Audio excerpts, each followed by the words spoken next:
우리 아이들이 종종 하는 말 중에 하나가 불공평하다는 얘기입니다. 불공평해, unfair해, 뭐 이런 얘기들을 참 많이 합니다. 맞습니다. 삶은 불공평합니다. 삶은 공평해야 되죠. 마땅히 그래야 합니다. 그런데 그건 우리의 소망일 뿐입니다. 우리의 세상 속에서의 삶은 늘 공평하지 않습니다. 그런데 그런 그 불공평한 일들을 우리가 당할 때 우리 그리스도인들은 어떻게 반응해야 할까요? 오늘 우리가 함께 읽은 이 요셉의 이야기가 바로 부당한 대우를 받았을 때에 어떤 모습으로 살아갔는지를 보여주는 아주 대표적인 이야기라고 생각을 합니다. 우리가 직장 생활 속에서 또는 우리 주변의 사람들과 함께 인간관계를 맺으면서 우리는 때때로 이런 불공평을 경험하고 그래서 우리의 마음이 무너지고 실망할 때가 많이 있지 않습니까? 그럴 때 그런 감정을 우리는 어떻게 영적으로 대처할 수 있을까요?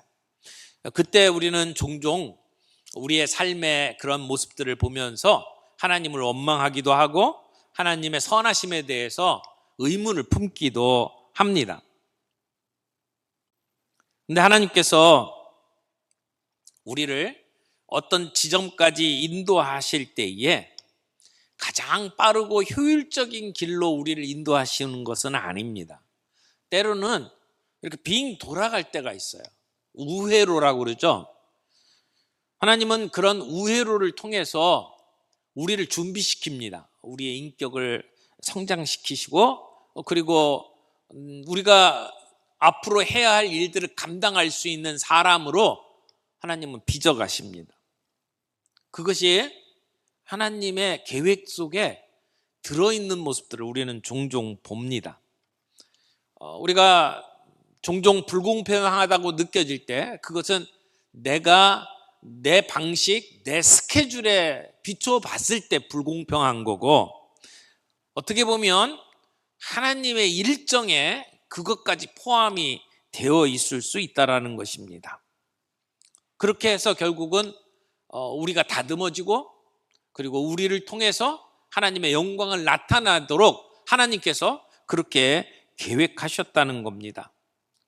그래서 우리에게 어려움이 찾아오고 때때로 우리의 마음속에 두려움이 찾아온다면 이것을 우리는 어떻게 극복할 수 있을까요? 하나님께서 요셉에게 꿈을 주셨어요. 내가 계획한 꿈이 아니에요. 하나님이 꾸게 하신 꿈이죠. 그런데 그 꿈으로 인해서 요셉은 어려움을 당합니다. 형들에게 그 꿈 이야기를 하고 형들은 더욱더 요셉을 미워하고 시기하기 시작을 합니다. 그래서 결국 죽을 뻔하다가 미디안 상인의 손에 팔리고 결국 애굽의 노예로 가게 됩니다. 여러분, 요셉의 입장에서 생각하면 상상이나 할 수 있는 일일까요? 애지중지 집에서 돌봄받으면서 자란 황태자와 같은 사람입니다. 다른 형들하고 전혀 다른 채색 옷을 입으며 구별된 삶을 살았습니다.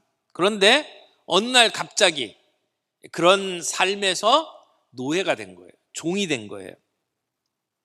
요셉은 꿈을 꾸면서 앞으로 내 일생에 어떤 일들이 일어날 것이다라고 하는 생각을 가졌습니다. 근데 그 꿈은 어디론가 사라져버리고 내 삶에 생각하지 못했던 끔찍한 일들이 벌어진 겁니다. 그런 요셉을 향해서 하나님은 어떻게 하셨을까요? 오늘 우리가 함께 읽는 이 말씀들을 통해서 생각해 볼 것 첫 번째는 하나님께서 함께 하시는 형통의 본질을 한번 살펴볼 수 있기를 바랍니다. 요셉이 애굽이라고 하는 나라에 노예로 팔려왔습니다. 언어도 다르고 삶을 살아가는 풍습도 다릅니다. 정말 귀하게 자란 부잣집 아드님이 노예로 팔려간 겁니다. 아무리 봐도 노예감이 아닙니다. 근데 노예로 팔려갔습니다. 시편 내용을 보게 되면 요셉이 발에 착고가 채워지고 그리고 채찍질을 당했다고 이야기를 합니다. 그렇게 대우를 받았습니다.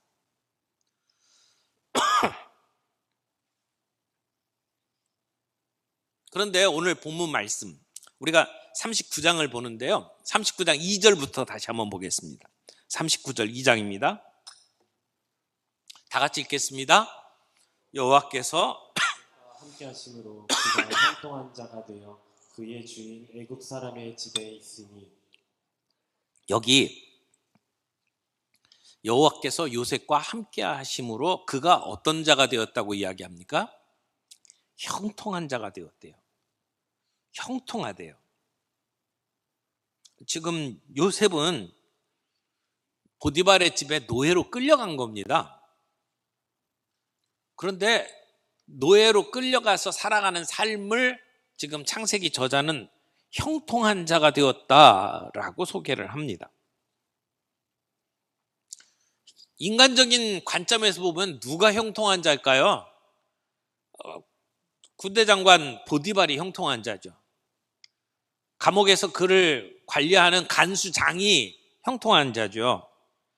그런데 하나님은 이런 노예로 살아가는 요셉을 두고 그를 구원해내지 않고 그의 삶을 형통한 자가 되었다라고 소개를 하는 겁니다.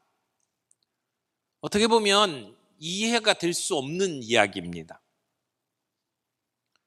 어떻게 보면 지금 이 시간은 요셉의 인생 가운데 가장 비참하고 힘든 시간입니다. 요셉이 17살 때 노예로 끌려가서 30살까지 노예로 살았거든요. 그러면 몇 년 산 거예요? 13년. 13년 동안 노예로 살아갑니다. 그런데 그 생애는 요셉의 그 이전 생애 그리고 그 이후 생애하고 비교해 보면 가장 끔찍한 비참한 그런 고달픈 시간의 연속이라고 말할 수 있는 시간입니다.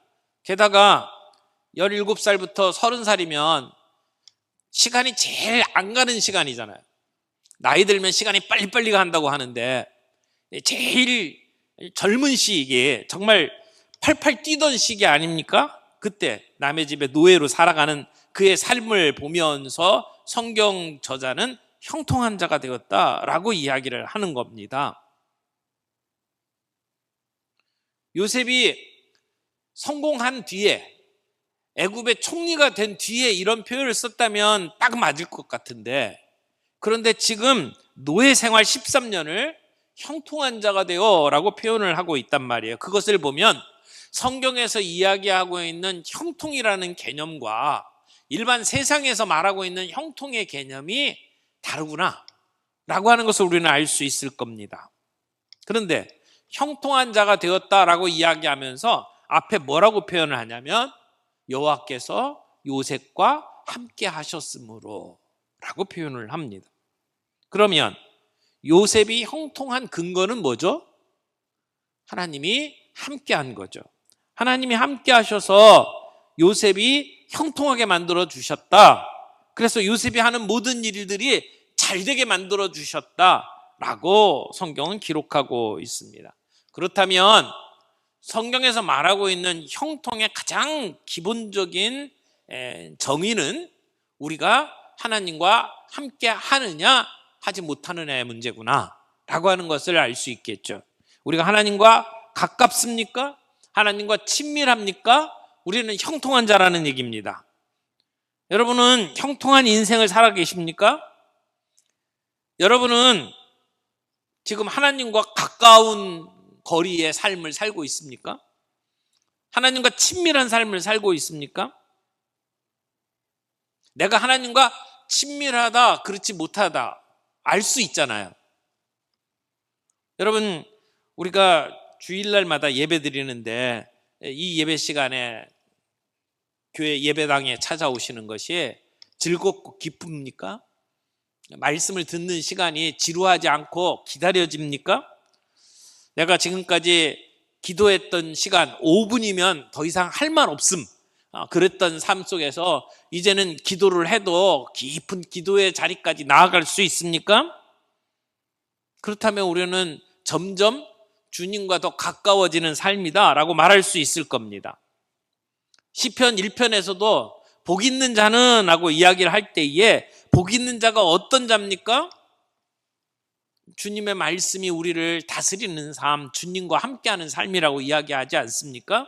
시편 23편에서도 주께서 나와 함께 하심이라 그렇게 고백하는 것, 주님과 가까이 주님과 동행하는 삶, 그것이 우리 신앙의 본질이라고 다윗이 고백하고 있지 않습니까? 신앙은 하나님과 함께하는 삶이에요. 마태복음 28장에 예수님께서 승천하시기 전에 제자들에게 주셨던 말씀도 내가 세상 끝날까지 너희와 항상 함께 있으리라, 함께 하겠다라고 약속하지 않습니까? 그게 신앙이란 말이에요. 그렇다면 내 삶은 하나님과 함께 하느냐? 그렇다면 우리는 형통한 자다, 그렇게 말할 수 있다라는 겁니다. 형통의 정의를 우리가 다시 하자는 거죠. 요셉의 삶은 비록 노예로 살아가는 삶이었지만, 비록 감옥에 갇혀있는 삶이었지만, 그는 하나님과 함께하는 삶이었고, 그래서 하나님이 그를 형통하게 만드셨다라고 이야기를 하는 겁니다. 두 번째 생각할 것은, 형통은 하나님을 드러내는 삶의 향기라고 말할 수 있습니다. 하나님을 드러내는 삶의 향기. 여러분, 향기는 숨길 수가 없어요. 퍼져나갑니다. 제가 제 방에서 커피를 내리면 향기가 문 밖으로 나갑니다. 그래서 2층 계단을 타고 올라오는 분들은 그 향긋한 커피 향을 맡을 수가 있죠. 숨길 수가 없습니다. 내가 하나님과 함께 한다면 그 향기가 퍼져나가서 내 주변 사람이 알게 된다는 이야기입니다. 예수님께서 말씀하셨듯이 산 위의 동네가 숨길 수 없다라고 이야기를 하는 것처럼 형통의 보편적인 특성이 뭐냐? 향기가 난다라고 하는 거예요. 나 혼자서 형통하다라고 말을 하는 게 아니고 누군가가 보고 우리의 향기를 맡게 돼 있다는 것입니다. 지금 그 힘든 상황 속에서 살아가고 있는 요셉의 모습을 주변 사람들이 보고 있다는 겁니다. 보디발이 보고 간수장이 봤다는 겁니다. 그리고 그것을 보고 형통하다고 증거한다는 것입니다. 39장 1절 말씀 좀 볼까요? 요셉이 이끌려 애굽에 내려가매 바로의 신하 친위대장 애굽 사람 보디발이 그를 그리로 데려간 이스마엘 사람의 손에서 요셉을 사니라. 자, 요셉이 팔렸어요. 노예로 팔렸어요. 그렇게 해서 보디발의 집에 들어갑니다. 근데 그런 노예로 끌려가는 삶 속에서도 요셉은 자기가 꾸었던 꿈, 하나님이 주신 꿈을 놓치지 않고 있었습니다. 그래서 그 꿈에 맞는 자신의 정체성을 가지고 살아가려고 애를 썼을 겁니다. 얼마 전까지만 해도 정말 귀공자로 살았는데 지금은 개처럼 소처럼 시장에서 팔리는 노예가 되어버렸습니다. 그렇다고 노예처럼 살 수가 없다라는 얘기입니다. 그런 처지가 되면 하나님을 원망하고 내가 살던 삶의 기쁨 다 놓고 그리고 나와 똑같은 노예와 똑같은 삶을 살아가려고 할 때가 많이 있지 않습니까?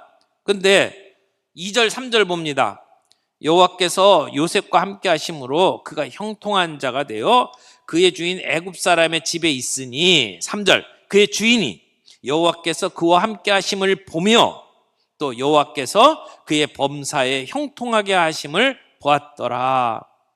지금 보디발이 요셉의 모습을 보았다는 겁니다. 근데 다른 노예들하고는 다르다는 겁니다. 똑같이 원망하고 비관하고 똑같이 비굴하게 살아가는 삶이 아니었다는 겁니다. 원망하는 대신에 요셉은 자기를 살려주신 하나님의 은혜에 감사하면서 자기에게 주어진 일들을 최선을 다해 감당해 나갔습니다. 왜? 하나님의 꿈을 붙들고 살았기 때문에. 하나님이 나의 인생을 통해서 무언가를 이루실 거라는 것을 알고 있었기 때문에 그는 그의 인생 포기하지 않고 자기에게 주어진 일들에 최선을 다하며 살아갔습니다.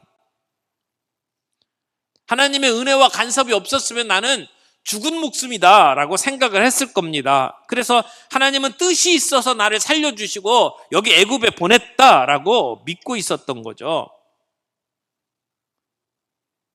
그래서 남들 같으면 포기하고 비관하고 원망하면서 살아갔을 그 삶 속에서 요셉은 포기하지 않았어요. 내가 누군지를 늘 그 꿈을 가지고 확인했습니다. 그리고 나를 통해서 일하신 하나님을 바라보면서 기다리며 신실하게 삶을 살아갑니다. 왜?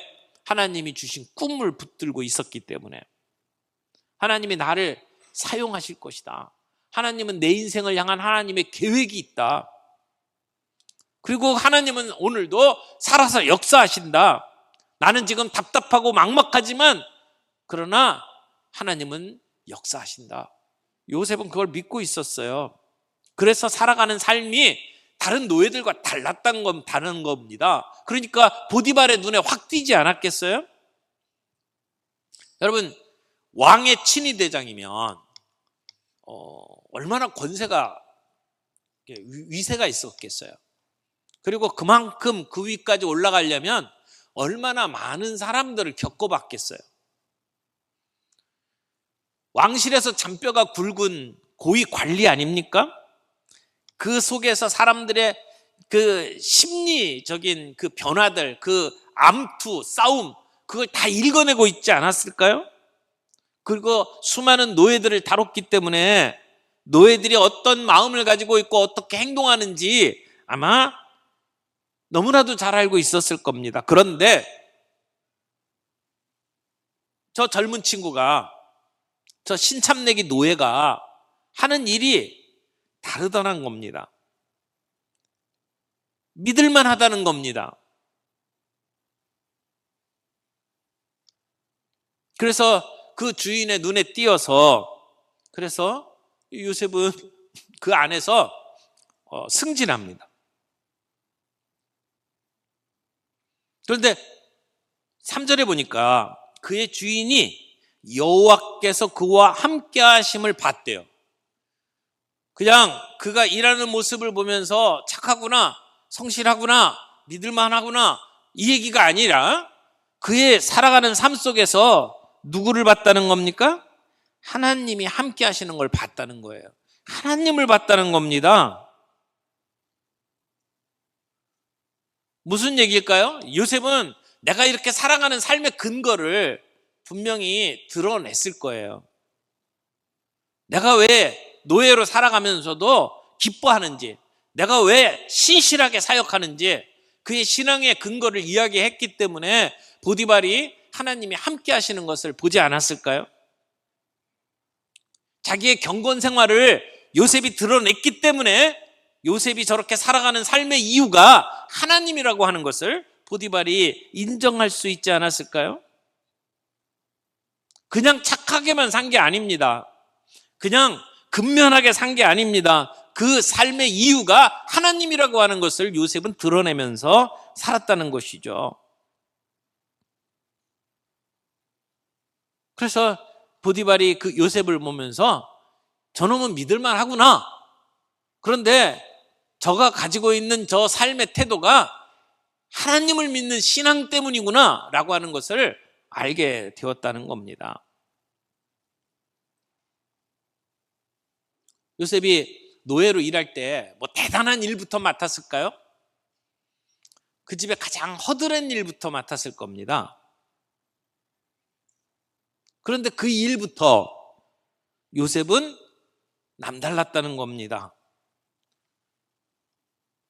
여러분, 식당을 운영해도 돈 받고 계산하는 그 캐셔 자리에는 아무나 앉히지 않습니다.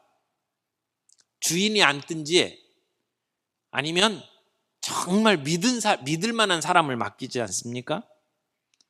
근데 요셉을 주목하고 관찰하던 보디발이 요셉에게는 뭔가 특별한 게 있구나라고 하는 것을 보게 됩니다. 그리고 그가 신앙을 갖고 있다는 것도 알게 됩니다. 더 이상 그를 의심할 이유가 없어진 겁니다. 하나님을 경외하면서 신실하게 사는 요셉의 모습을 보니까 이제는 믿을만한 겁니다. 그래서 그에게 자기의 집의 모든 것을 맡기게 되는 거죠. 요셉은 보디발의 테스트에 합격합니다. 그리고는 승진합니다. 4절 보겠습니다. 요셉이 그의 주인에게 은혜를 입어 섬김에 그가 요셉을 가정 총무로 삼고 자기의 소유를 다 그의 손에 위탁하니. 노예인데 이제 노예 같지 않은 노예가 된 겁니다. 요셉의 길이 활짝 열렸습니다. 보디발이 요셉을 너무 마음에 들어 합니다. 그래서 자기의 신복으로 삼고 모든 일을 다 맡깁니다. 가정 총무로 맡깁니다. 전 재산을 맡긴 겁니다. 여기까지 아마 좋기 10년 걸렸을 겁니다. 아무리 빠르게 승진했다 하더라도 가정 총무가 되기까지 10년 걸렸을 겁니다. 그때까지 요셉은 그 집에서 인정받는 사람이었습니다. 요셉은 보디발의 눈에 들기 위해서 일한 게 아닙니다. 하나님을 기쁘시게 하기 위해서 일한 겁니다. 눈가림으로 일하지 않습니다. 하나님 앞에 선 신앙인으로 살아간 겁니다. 그래서 그의 삶을 표현하자면 그는 성실했습니다. 동시에 정직했습니다. 자기에게 맡겨진 일에 최선을 다했고 정직하게 살았습니다. 노예의 신분에서 벗어나기 위해서 주인의 눈에 띄어야 한다는 생각을 가지고 온갖 수단과 방법을 가리지 않고 일한 게 아니라는 겁니다. 사람의 눈속임 하는 것은 잠깐 할 수 있어요. 근데 얼마 가지 않으면 금세 드러납니다. 시간이 지날수록 선명해집니다. 요셉은 줄서기를 한 게 아닙니다. 요셉은 사람들의 눈을 속이면서 술수를 쓴 것이 아닙니다. 하나님 앞에서 신앙인으로서 내게 주어진 일들에 최선을 다하는 거죠. 종종 일을 가지고 사람들을 만납니다. 우리 집을 고치는 수리하는 일을 한다든지, 책을 내기 위해서 출판계에서 일을 한다든지, 다양한 사람들과 일관계로 만납니다. 그러면 종종 나는 교회 집사입니다. 나는 교회 장로입니다. 얼마 전에 만난 사람은 남자인데 나는 교회 권사입니다 그러더라고요. 그냥 감리교 다니시는 분이. 근데 문제는 그렇게 내가 그리스도인이라는 것을 드러내놓고 그리고 하는 일을 보면 정말 답답하기 그지없을 때가 많아요. 다른 사람들이 쓰는 온갖 술수 다 써가면서 그러면서 자기 이익을 챙기기에 눈이 벌건 모습들을 보게 된단 말이죠. 여러분, 형통이 어디서부터 시작됩니까? 하나님과 함께하는 것에서부터 시작된다고 이야기해요. 하나님과 함께하면 내 삶이 변화됩니다. 내 삶에 원칙이 생깁니다. 그래서 내가 잘못하면 나만 욕먹고 끝내는 것이 아니고 우리 하나님께 욕된다는 생각 때문에 아무렇게나 행동할 수가 없습니다. 그래서 진실할 수밖에 없고 그래서 충성스럽게 살아갈 수밖에 없습니다. 그러면 사람들에게 저 사람은 믿을만하다라고 하는 평가를 받게 돼 있다는 것이죠. 여러분, 요셉은 직장인이었어요. 그 직장 생활에서 그는 성공했습니다. 근데 그 성공의 비결을 보게 되면 그것은 처세술이 아니었다는 겁니다. 그의 성품 때문이었고 그의 신앙 때문이었습니다. 하나님을 믿고 섬기는 자로서 맡겨진 일들을 대충 하며 살아갈 수가 없었다는 겁니다.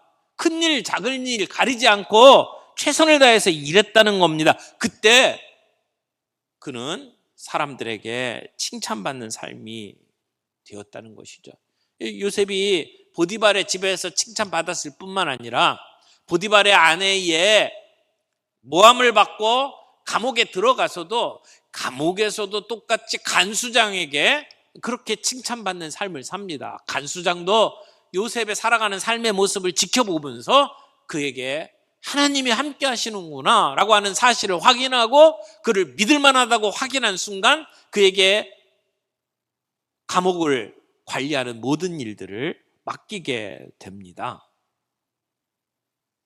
왜 요셉이 보디발의 집에서 감옥에서 그렇게 발탁되고 승진될 수 있었을까요? 그의 삶이 다른 노예들과 다른 죄수들과 전혀 다른 삶이었다는 겁니다. 사랑하는 성도 여러분, 우리는 우리의 삶의 현장 속에서 어떻게 살아갑니까? 내가 어떤 사람인지는 나와 함께 하는 사람들에게 물어보면 정확합니다. 우리 직장에서 같이 일하는 사람들에게 저 사람은 어떤 사람입니까? 물어보면 답이 나옵니다. 그 사람의 정직함, 그 사람의 신실함 드러납니다. 요셉은 자기 주변에 있는 사람들에게, 자기의 동료들에게, 자기의 주인에게 인정받은 사람입니다.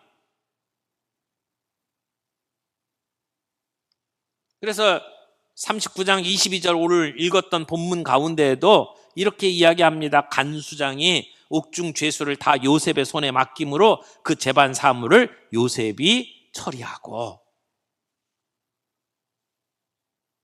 그래서 감옥에서도 그는 간수장의 모든 일들을 도맡아 일하는 사람이 되었다고 성경은 이야기합니다. 그 과정을 가르쳐서 요셉은 형통했다라고 성경이 기록을 하는 겁니다. 그러므로 형통한 삶이 뭡니까? 우리는 아무런 어려움이 없이 승승장구하는 것을 형통한 삶이라고 이야기를 합니다만 그것은 형통을 제대로 이해한 것이 아닙니다. 형통은 하나님과 함께하는 삶, 하나님 앞에서 정직하게 살아가는 삶, 그게 형통이라고 성경은 이야기를 하는 것이죠. 어려울 때에도 하나님과 함께하는 삶을 살아가는 것, 그게 신앙인에게 정말 필요한 일이다라고 하는 것을 요셉은 보여줍니다. 마지막으로 세 번째는 형통한 자는 이웃을 복되게 합니다. 우리가 하나님께 쓰임 받음으로 우리 주변에 있는 사람들이 복받는다, 이런 얘기입니다. 이게 진짜 형통입니다. 형통은 나를 위해서 살아가는 삶이 아니라 내가 하나님께 쓰임 받을 때 내 주변에 있는 사람들이 복받게 되는 것, 그게 형통이라고 이야기를 합니다. 여러분, 하나님의 복이 요셉과 함께 했습니다. 그런데 그런 요셉이 승승장구하고 높은 자리에 올라가는 것으로 끝난 게 아니라는 겁니다. 하나님이 함께 하시고 요셉을 형통케 하심으로 말미암아 애굽 제국이 복을 받게 되었다라고 이야기를 합니다. 그로 인해서 야곱과 그의 모든 가족들이 생명을 구원받을 수 있었다라고 하는 것이죠. 그래서 성공이 뭐냐? 형통이 뭐냐? 성경에서 말하고 있는 정의는 남들을 복되게 하는 것, 남들을 성공시켜 주는 것이라 말할 수 있습니다. 5절 말씀 읽겠습니다. 그가 요셉에게 자기의 집과 모든 소유를 주관하게 한 때부터 여호와께서 요셉을 위하여 그 애굽 사람의 집에 복을 내리심으로 여호와의 복이 그의 집과 밭에 있는 모든 소유에 미치니라. 요셉으로 인해서 보디발의 집이 복을 받게 되었다고 성경은 기록합니다. 아브라함에게 하나님께서 약속하신 게 있잖아요. 내가 너로 큰 민족을 이루게 하고 내게 복을 주어 내 이름을 창대하게 하리니 너는 복이 될지다. 복이 될지라고 이야기를 합니다. 그래서 너를 축복하는 자에게는 축복하고 너를 저주하는 자에게는 내가 저주하리니 땅의 모든 족속이 너로 말미암아 복을 얻으리라. 말씀하셨습니다. 그러니까 아브라함에게 주신 그 신분이 뭡니까? 복의 통로라고 하는 겁니다. 아브라함을 통해서 세상의 모든 사람들이 복받도록 하신다라고 약속을 하신 겁니다. 성경에서 말하고 있는 성공은 나만 잘 되는 것이 아니라 나를 통해서 다른 사람이 잘 되도록 만드는 것이다 라고 이야기를 하는 것이죠. 여러분, 우리가 그렇게 체면을 무릅쓰고 사람들에게 전도지를 나누어주고 그들을 예수님으로 이렇게 이끄는 이유가 뭡니까? 우리가 전도 집회를 앞두고 태신자로 작정을 하고 그들을 위해서 기도하는 이유가 뭡니까? 우리가 그들을 섬김으로 그들이 성공하기를 바라는 것 아닙니까? 그래서 그들이 예수님을 만나고 그들의 인생이 복된 인생이 되기를 바라는 것 아닙니까? 우리가 성경의 원리대로 살면 우리의 섬김으로 우리 주변에 있는 사람들이 복받게 되어 있다라고 하는 것이죠. 보디발이 복을 얻었어요. 간수장이 복을 얻었습니다. 23절 말씀 볼까요? 간수장은 그의 손에 맡긴 것을 무엇이든지 살펴보지 아니하였으니 이는 여호와께서 요셉과 함께 하심이라 여호와께서 그를 범사에 형통하게 하셨더라. 요셉이 하나님과 함께하는 것을 간수장이 보고 그에게 모든 일을 맡겼어요. 손 하나 까딱하지 않냐고 모든 일을 요셉이 하도록 만들었어요. 그리고 감옥이 잘 돌아갔다라고 하는 이야기를 하는 겁니다. 하나님께서 요셉에게 복 주시니까 그 주변의 모든 사람이 복을 얻게 되었다는 겁니다. 보디발은 불신자예요. 간수장도 불신자예요. 그런데 신자가 복 받으니까 불신자의 삶에 복을 나누어 주었다라고 하는 것입니다. 우리가 복 받으면 우리 주변에 있는 동료들, 나와 함께 일하는 사람들이 복을 얻게 된다라고 이야기를 하는 것이죠. 충성스러운 일꾼은 추수하는 더운 날에 얼음 냉수와 같다라고 이야기를 합니다. 그래서 주인의 마음을 시원케 한다고 말씀합니다. 우리가 신앙을 가지고 그렇게 신실하게 살아가면 그 향기가 많은 사람들에게 퍼지게 되어 있고, 그리고 내가 복받음으로 인해서 그들에게 복이 나누어지는 삶을 살 수 있다고 이야기를 하는 겁니다. 오늘 요셉의 삶을 보면서 우리가 붙잡아야 될 중요한 진리가 뭡니까? 우리는 때때로 우리에게 불공평하게 느껴지고 어려운 상황 속에 우리가 놓여진다 할지라도 그 가운데 우리는 하나님과 함께함으로 인내할 수 있어야 한다는 겁니다. 내게 맡겨준 일에 최선을 다하여 감당해야 된다는 겁니다. 그래서 우리의 신실함, 우리의 정직함이 사람들에게 보여지고 그것으로 인해서 우리 하나님께 영광 돌리는 삶을 살아가야 된다라고 하는 것이죠. 사랑하는 성도 여러분, 오늘 이 말씀 앞에서 우리의 영혼의 상태를 한번 점검해 볼 수 있기를 바랍니다. 요셉이 나중에 애굽의 총리가 되려면 노예로 팔려가야만 했습니다. 보디발의 집에 종살이를 해야만 했습니다. 요셉이 그 과정을 거쳤기 때문에 애굽의 총리가 될 수 있었던 거죠. 근데 그 과정은 답답합니다. 깜깜합니다. 그러나 그 속에서도 요셉은 비참한 삶을 살 게 아닙니다. 성경은 요셉의 삶을 형통한 삶이라고 이야기를 합니다. 왜? 그 속에서도 하나님과 함께하는 삶을 살았기 때문에, 그리고 하나님과 함께하는 그 삶을 주변에 있는 사람들이 보았습니다. 그의 삶의 아름다운 향기가 많은 사람들에게 전해졌습니다. 그래서 결국은 하나님이 요셉에게 복 줌으로 보디발의 집이 복을 받았고 간수장이 복을 받았다는 이야기입니다. 요셉의 인생에 이 어두운 부분을 빼면 어떻게 될까요? 그저 하나님께서 주신 꿈을 이루어가는 과정 속에 가나안에 있는 야곱의 아들로 살다가 애굽의 총리가 될 수 있으면 안 될까요? 이 노예로 살아가던 삶을 통째로 드러내면 요셉은 어떻게 될까요? 요셉이 그 꿈 때문에 형들에게 죽임을 당할 뻔했고, 그리고 미움을 받아서 노예로 팔려갔고, 그래서 노예로 살다가 거기서도 오해받고 감옥에 들어가는 이 내용을 빼면 요셉은 절대 애굽의 총리가 될 수 없습니다. 그 삶이 필요했다는 겁니다. 나이 30 될 때까지 요셉의 성품을 다듬고 이기적이고 나만 생각했던 삶에서 형제들을 돌보고, 그리고 하나님이 내 인생을 이렇게 사용하셨다라고 하는 겸손한 고백을 할 수 있는 사람으로 하나님께서 다듬어가는 시간이 필요했다는 것이죠. 오늘 우리의 삶 속에 때로 어려움이 있고 힘든 일이 있다 할지라도 지금 요셉이 애굽의 노예 생활하는 것처럼 그것이 내 앞으로의 삶 속에 하나님의 손에 쓰임받는 내 인생에 지금 이 힘든 시간이 필요한 것일 수도 있지 않을까요? 지금 내 현재 위치가 어떠냐라고 하는 건 중요하지 않습니다. 내 영혼의 상태가 중요합니다. 노예로 있는 것 자체가 그렇게 중요한 게 아닙니다. 그때 내가 하나님과 함께 했느냐가 중요한 겁니다. 우리의 삶 속에 하나님은 나와 함께 하십니까? 나는 하나님과 가까이 지내고 있습니까?